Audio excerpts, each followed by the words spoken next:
Hey everyone, welcome back to yet another episode of the AI Radio Show with me, your host, Arthi. This is season 4, episode number 4. That makes this the 44th episode of this whole AI Radio Show series. I'm so glad that you've decided to join me on this fine evening. For those of you who are joining me from the Indian time zone or from the UK or anywhere in the Asia. I am so glad that you're part of this. I can see a lot of faces, see a lot of names popping up that who regularly join me on this AI radio show or any live that I do for that matter. So I thank you all once again for being part of this specific show. And today we have a lot of grounds to cover. There is Apple, there is Samsung, a lot of them have launched a lot of updates, and there is a couple of new updates on the drama that's been going on between Pentagon, Anthropic, and OpenAI, and we'll cover that in just a bit. But before all that, let me make a very quick announcement. So, in the yesterday's episode, I did announce that I'm starting a new podcast.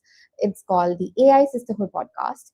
Basically, I'd be inviting a lot of pioneering, impactful women across the globe who are like working towards the betterment of AI, who are helping women get ahead of uh, get ahead. Oh, look at me, I'm blabbering with all the excitement.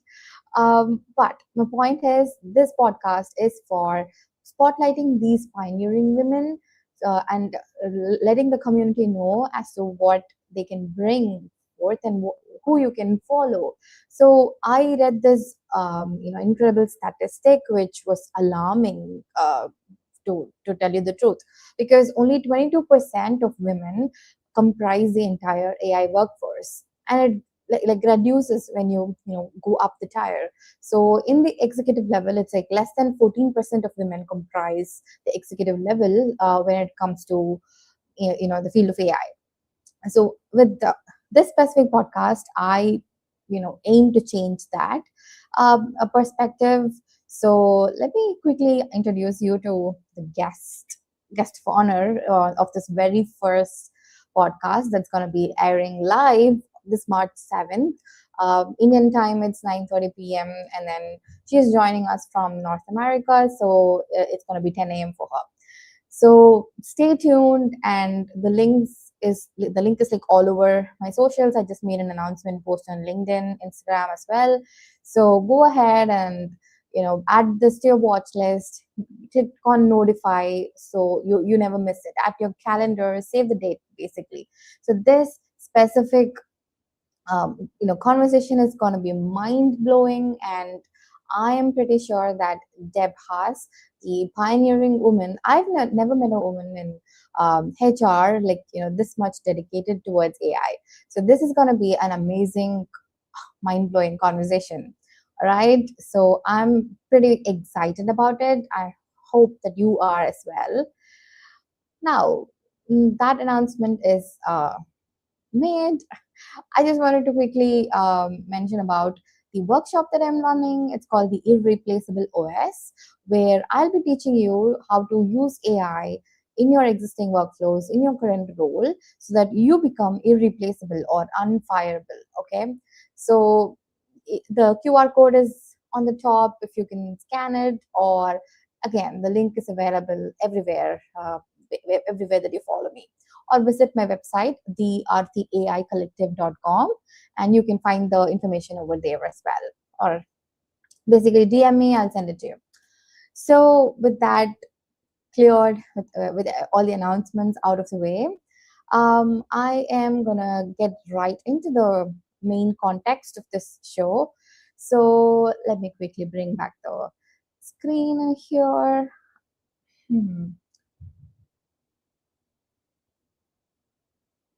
Okay, so this week we've already covered a couple of things that are like hot that's been happening this week in AI.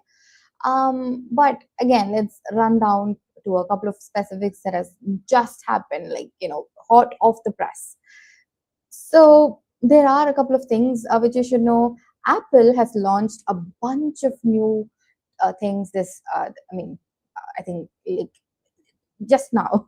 So Apple's MacBook Neo, MacBook Air M5, MacBook Pro M5, and then iPhone 17e, iPad Air M4, all of these and more have been launched by Apple. We'll see about it in a very, very short while.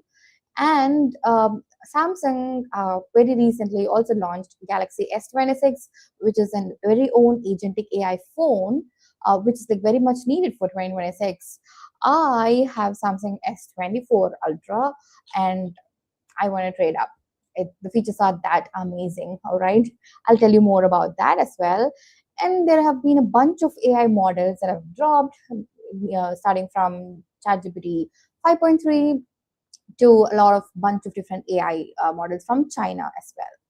So, and there are a couple of scandals. So, what is this AI radio show if we don't cover all the scandals that's happening in the AI space? Am I right? We'll take a look at those scandals as well. And we are talking about big money. We already covered it in the past couple of episodes, and still it's like making rounds as to how much OpenAI has gone through the funding, and it's like the pretty big number, $110 billion. It's not nothing, okay? All right, let's move to the first segment where let's look at the Apple's, the biggest launch in years, if I may say, right? So Apple just launched its cheapest Mac ever. Okay, we know Apple to be this expensive, very very expensive brand, and not everybody can afford it. It's like the premium brand, but I think Apple has kind of wanted to conquer the space that's it has not conquered before, like the budget friendly space. So it has launched a $599 laptop, and that runs on an iPhone chip. Okay, so this is Apple's Chromebook killer, as per TechCrunch. So this is powered by A18 Pro. Now this chip is the same chip that's powering iPhone 16 Pro. Okay, and this is the first Mac ever to use an iPhone chip. Now, who would have imagined, right? To use a mobile phone's chip in a laptop? Mind blowing. Apple, as always, groundbreaking innovation happening right there. And as we discussed, it starts at a rate of $599 for the 256 GB variant, and then $699 for the 512 GB variant. This variant comes with the Touch ID. And for as usual, Apple's education price is around $499. Now, the features include a 13-inch liquid retina display, and it weighs around 2.7 pounds. It has a 16-hour battery, and it comes in silver, indigo, blush, and citrus. Where were these colors when I bought my MacBook? And I did not buy it like very, far away. I bought it like just 2 months ago. So, all right, I'm not gonna regret it. This is a very good laptop, and I'm gonna embrace it. But blush and citrus colored MacBook, that would have been all right. And they are available to pre-order now. It starts to ship by March 11th. And as we already mentioned, TechCrunch called it Apple's colorful answer to the Chromebook. Okay, and this also claims up to 3x faster on device AI workloads versus other Intel laptops that you can compare. So why this matters for the whole the Apple brand in itself is because this could open Apple to tens of millions of budget conscious buyers, students, schools, emerging markets who've never owned a Mac before. So it's a strategic land grab, if you ask me. All right. And also, the next launch by Apple is basically the flagship laptop lineup that gets a major AI performance upgrade. So, up to 4x faster AI tasks than last year's the M4 chip. So, MacBook Air M5 chip, it's available in 13 and 15-inch model, in sky blue color, midnight, starlight, and silver, the usual ones.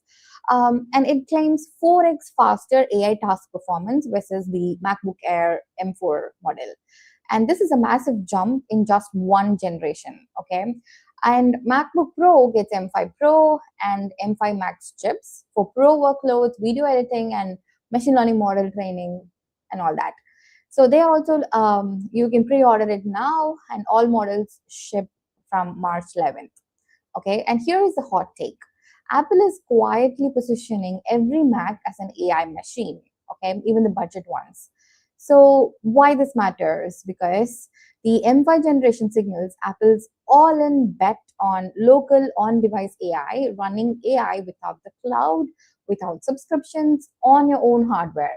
This ties in with our yesterday's and the day before yesterday's session, right? So we just saw that how you can host your own large language models in your local machine so that your data is secure and it doesn't like it's not on the cloud, it doesn't leak anywhere, and even if AI shuts down across the globe, you are safe.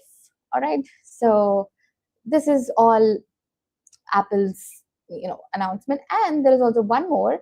Apple has also launched iPhone 17e, so it has filled the gap with the mid-range gap that existed, right, with this iPhone 17e, which is also priced at $599, and it also refreshes iPad Air with M4, and this is also priced at $599 or $799.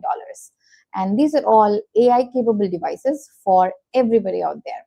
Okay, and iPhone 17e, the E, it stands for the doubles the storage of previous E models, basically. And iPad Air M4, it is 11-inch, and it's also priced at $599. And then the 13-inch model is priced at $799. Same starting price as before, but dramatically faster as they claim it. We would know as more reviews like pour in about these specific models. And these also ship March 11th, and you can pre-order it right now. So Apple's Spring collection also adds new silicone iPhone cases, crossbody straps, and even watch bands. So you can check that out as well. And this Apple 17e and MacBook Neo is Apple's like double punch this week, you can call it. So Apple launched 7 new products in a single week. This is a coordinated ecosystem push, if you ask me, because every price point, every category, all of them are AI enabled. Okay. Now, this is not. This is just all the hardware updates and hardware releases from Apple, and there is also something very something that we've all been waiting for. We've all kind of like struggled with it. So Apple reinvented Siri, okay, with on-screen awareness, and it's now powered by 1.2 trillion parameter Gemini model, and it's dropping with the iOS 26.4 this month. Okay, now a couple of observations. The new Siri sees what's on your screen and can act on it. It's context aware, not just voice command. Okay, kind of like using your Gemini because it's powered by Gemini. And Apple has, again, like it has partnered with Google's Gemini model with 1.2 trillion parameters to power the backend. Okay. And WWDC 2026 will also introduce Core AI as a replacement of its current Core ML. So Apple is basically rebuilding its AI foundation in itself. This, if you think about it, is a major privacy paradox because Apple has always been known as the privacy company. You know, the data doesn't go anywhere.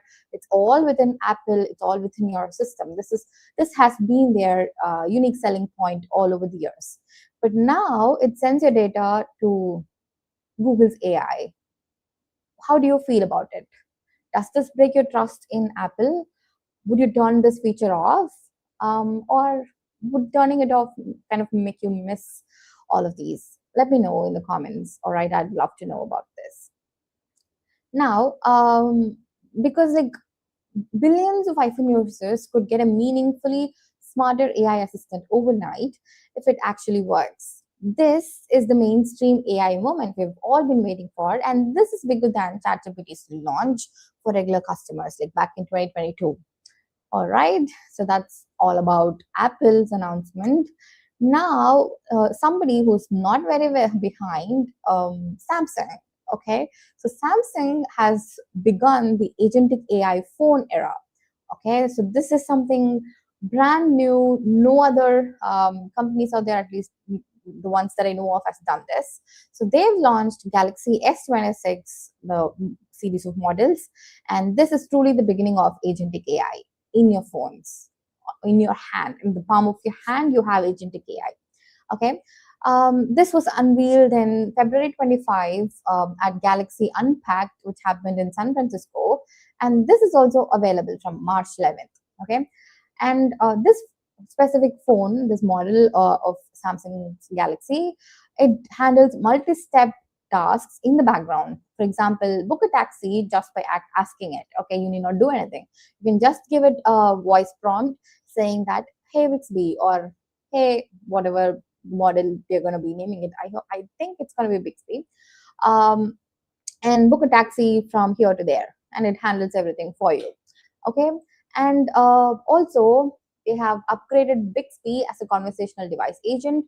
Plus, they are also giving the choice of a model, like, you know, either choose Gemini or Perplexity AI. Now, two things over here. One is basically they're giving you an option to choose your own AI model, Gemini or Perplexity AI. And the second thing, this is a second brand that's, you know, doubling down on Gemini. So what's happening to OpenAI? Because I don't know, OpenAI seems to be winning the game, but it's Gemini everywhere. And if you think about it, if you have like keenly observed about all of these different AI players and their competitions and the different models that were launched, Google was always the clear winner, okay, because of the ecosystem that they have. Now, OpenAI, even though some of the models, as and when they launched, seem to outperform Gemini models, but at the end of the day, they are just a single large language model, right? So in order to kind of like really truly use them, you need to integrate them with something else. So your phones, your Excel, your PowerPoint, or any tool that you use that needs to be powered by an LLM, you make use of ChatGPT to power that. But Google had an amazing advantage that it contain all of those things: Google Sheets, Google Slides, Google Docs, and Google phones. They have their own phones. Don't forget that. So because of that, other brands and other products are also like able to easily integrate with Gemini, I would say. So I have also like talked about this in the previous AI radio show, and also a couple of videos that I've posted on my channel. So I have always and always believed that Google would win this AI race, and I think that's clearly where this is heading. All right, we have like digressed over there. Now, what happens is, now with a simple nudge, you see the AI model, either Gemini or Perplexity AI, it can see what's on your screen and make intelligent suggestions in real time. Okay, and they also introduce something called Personal Data Engine, short for PDE. It learns your preferences on the device, and it is kind of like kept private with Knox encryption. This is mind blowing, right? And Galaxy S26 Ultra, this is the world's first built-in privacy display on mobile. Okay, it has 8K video recording with APV codec. Now, this privacy display, it might not be, too much of a huge feature for some of you, but then for someone who kind of travels a lot, who's in the public all the time, for me, if I hold my phone like this, I don't want people, to kind of like peep in as to what I'm watching or what I'm scrolling on my Instagram. All right. So for me, this is a huge game changer, because I have a couple of cases which promised me that they are like private privacy display, that they'll black out when somebody watches you from side, but it did not work for me. It was like huge waste of money. But this is game changing, because this is the first world's built-in privacy display that comes along with your phone.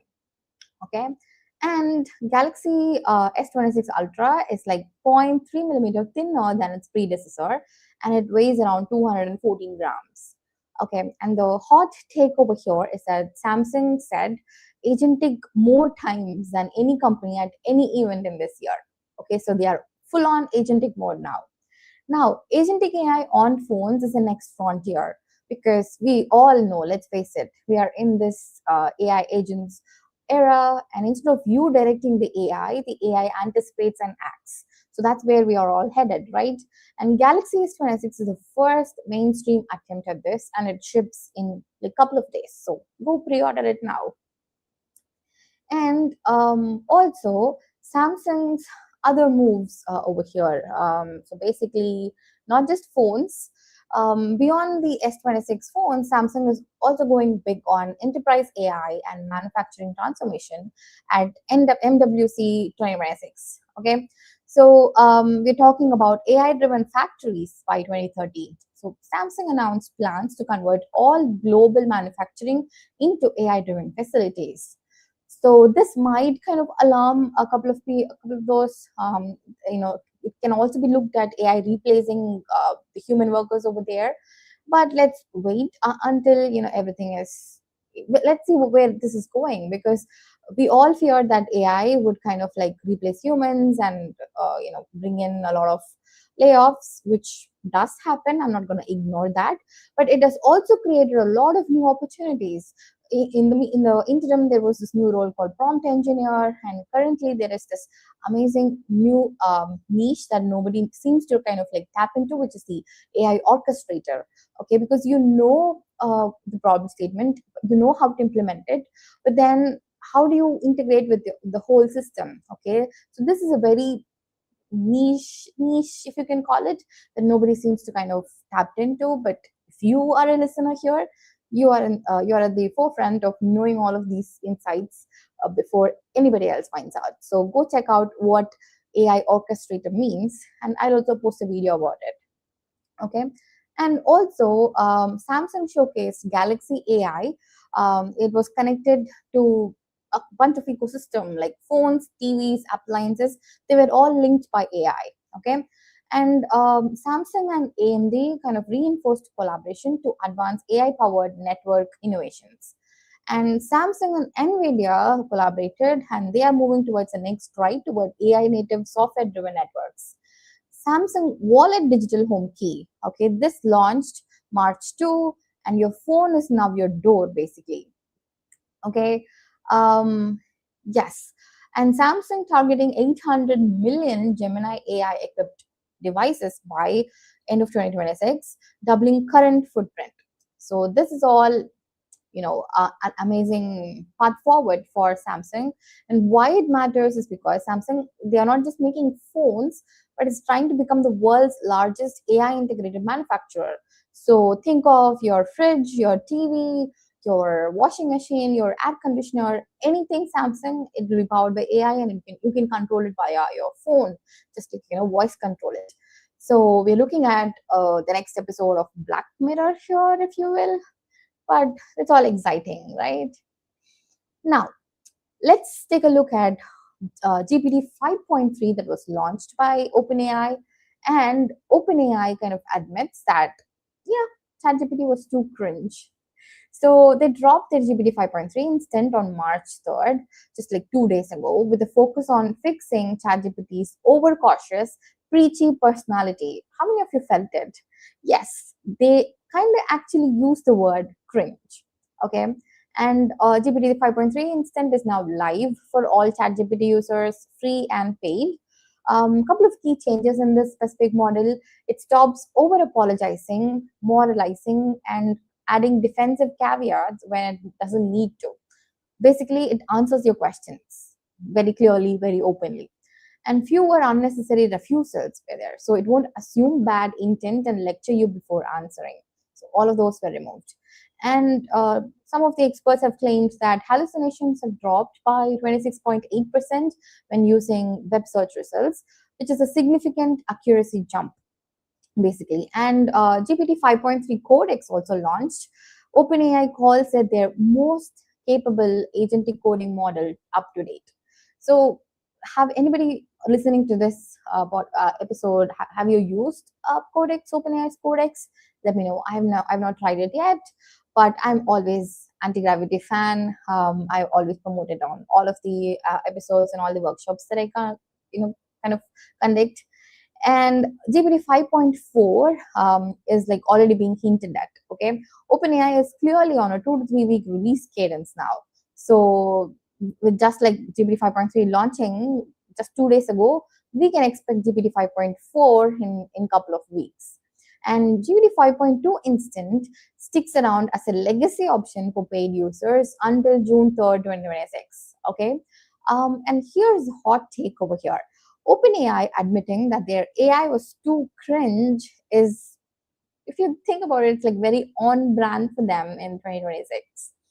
And who decides how an AI should sound? Is making it less cautious, smart, or like as a safety risk? Let me know. Let me know in the comments. Okay, I'd love to know. Now, why does it matter for OpenAI? Because AI personality design is becoming a real field. OpenAI just made a major bet that people want an AI that's more direct and less defensive. And that bet will shape how billions of people interact with AI every single day. Okay. Now, OpenAI is not just the single company that has launched a new model. There are also China that's not far behind. So major AI labs now ship model updates every 2 to 3 weeks instead of months. I guess they are vibe coding too. Who knows? The pace of AI development has fundamentally changed, all right? And LLM stats kind of tracked 255 plus model releases across major organizations in Q1 alone of 2026. Okay, with just 4 months, it's not even 4 months, only 3 months have gone.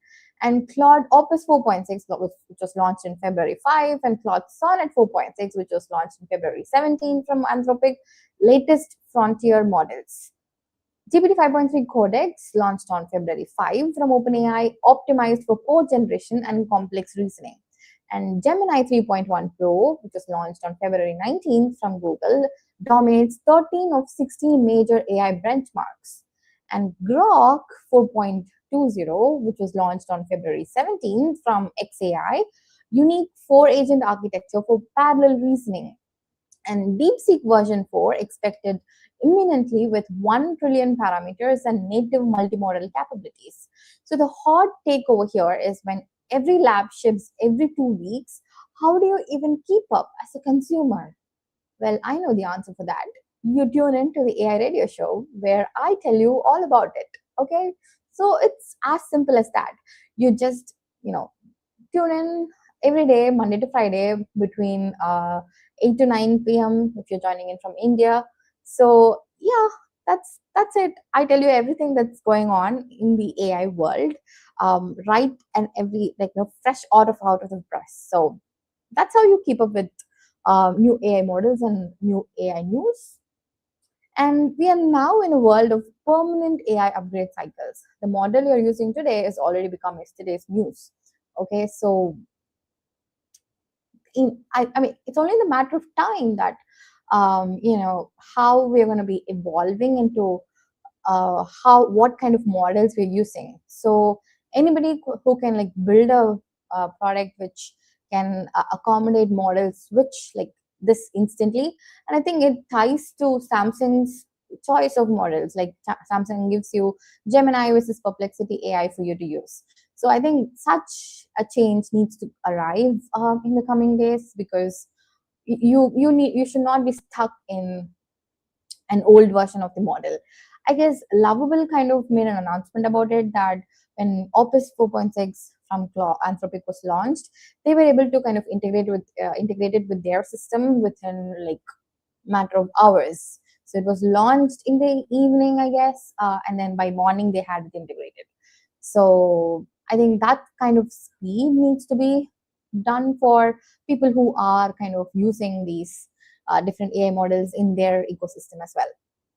Okay, and forget DeepSeek for a moment. We know it's all China's biggest model out there, but other top tech companies in China, they also just dropped 5 new AI models, with one already rivaling with Anthropic's Claude at 1/10 of the price. I mean, who wouldn't want this?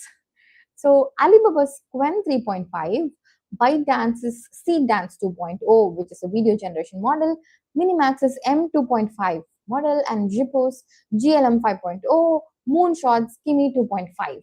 Okay, these are the different models from China that has just dropped. And Minimax M2.5 rivals Claude Opus 4.6 in its performance, but costs 1/10 as much. And UBS has picked this Minimax M2.5 as its preferred pick. Now this is game changing, because Claude kind of costs what, $20 a month, and with its API, I guess if you use it, it'll be charged around like $145 a month based on your usage. And Claude Opus 4.6, the cost of API is higher than Claude Sonnet, but Minimax, it's like 1/10 of it. And ByteDance, Seedance 2.0 is dominating video generation. Viral videos are calling it, it's like kind of the calling card. And we know a couple of video generation models like the Flow by Google, and also Sora by OpenAI, and Kling, and so on.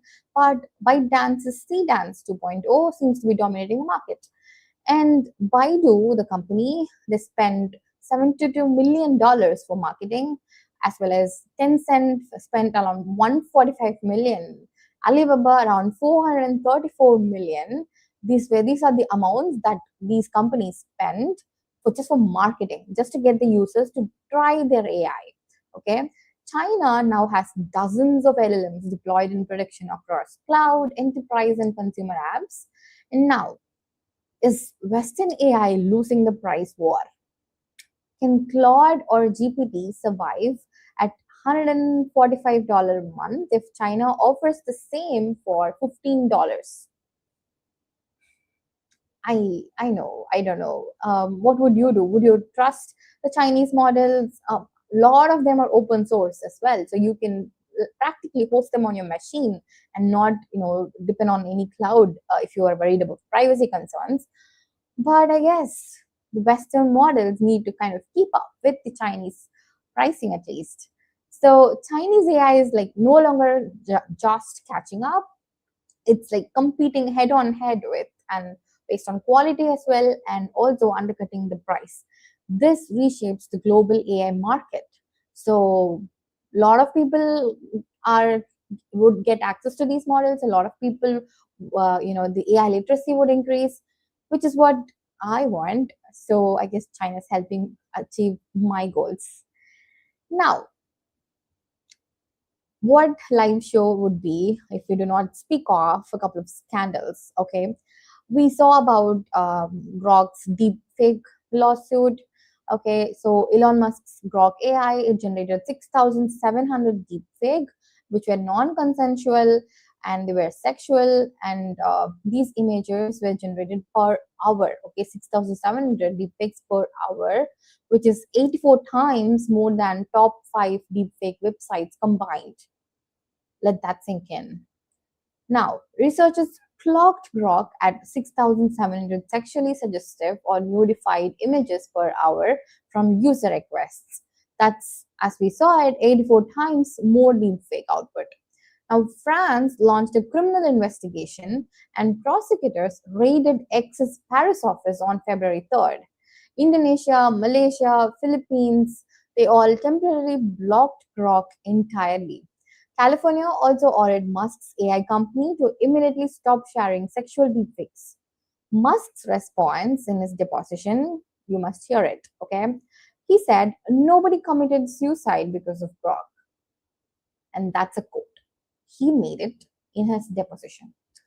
Where is the line between AI freedom and AI harm? Who's responsible when the AI is the tool? A lot of open questions out there, and we'll need answers.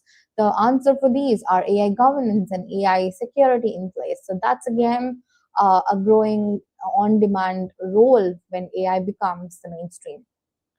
So this is the biggest AI harm story of the year so far. It's not hypothetical because real people are being victimized here. Real governments are taking action, and the AI company's response has been very, very Elon Musk like, I should say.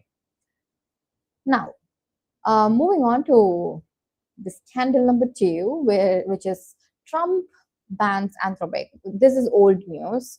And OpenAI swoops in and takes Anthropic's deal. That is also old news, right? It's been in the news for the past week.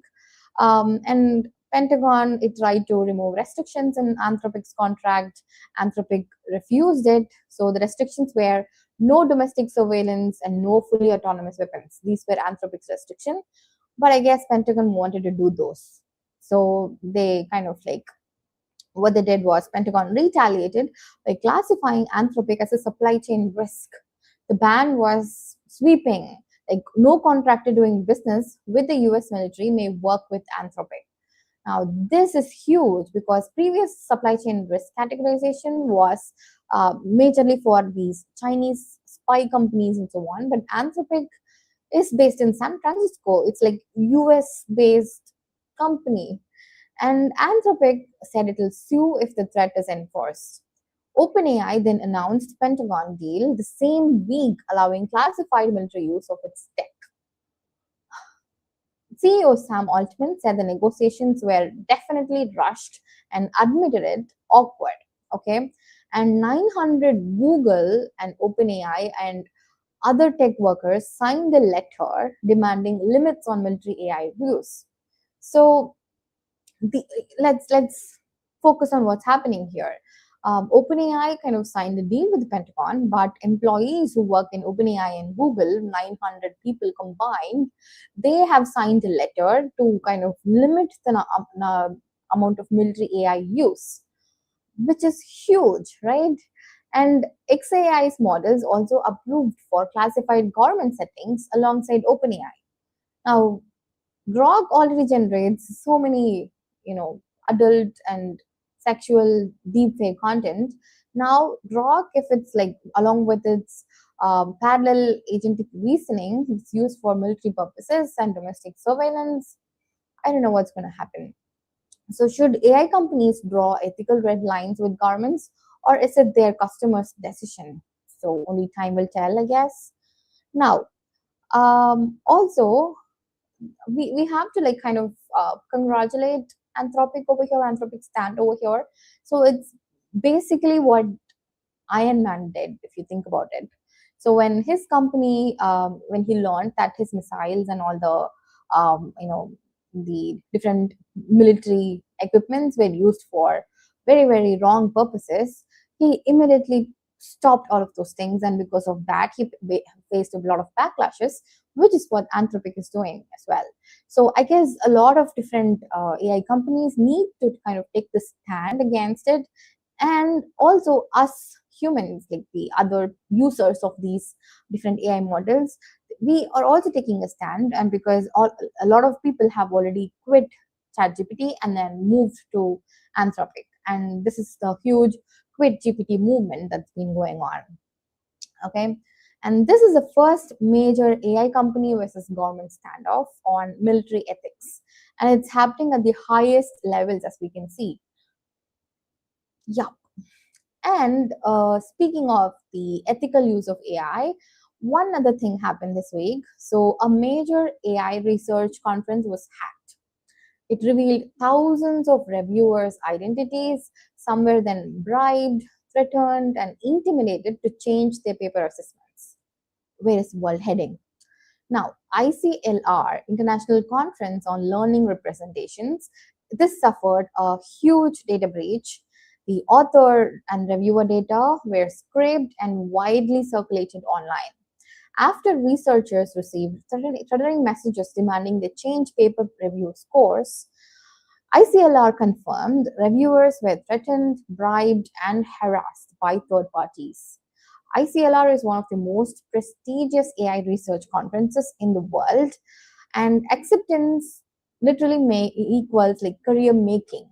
This shows the dark side of AI in academia. The pressure to publish is now apparently worth committing crimes for. Who knew? Is the AI research community healthy? When papers are worth this much, what does that say? Let me know in the comments. Now, academic integrity is the foundation of trustworthy AI development. If the peer review system is compromised, how do we know which AI research to trust anymore? And if ICLR did not admit to us that such a hack or breaches happened, would we even have known, if those accepted papers were like right, or were they genuine? We would have never known. We are living in so uncertain times right now. Now, a couple of quick things. OpenAI, as we all know, has secured $110 billion as funding, followed by Amazon of $50 billion, SoftBank $30 billion, Nvidia $30 billion again. And they are all valued at $840 billion with 900 million weekly active users. Anthropic is on track for $20 billion annual revenue, which is up from $9 billion from last year. Amazon's stock jumped 3%. Okay. And NVIDIA GTC 2026, this is happening in March 16th to 19th in San Jose.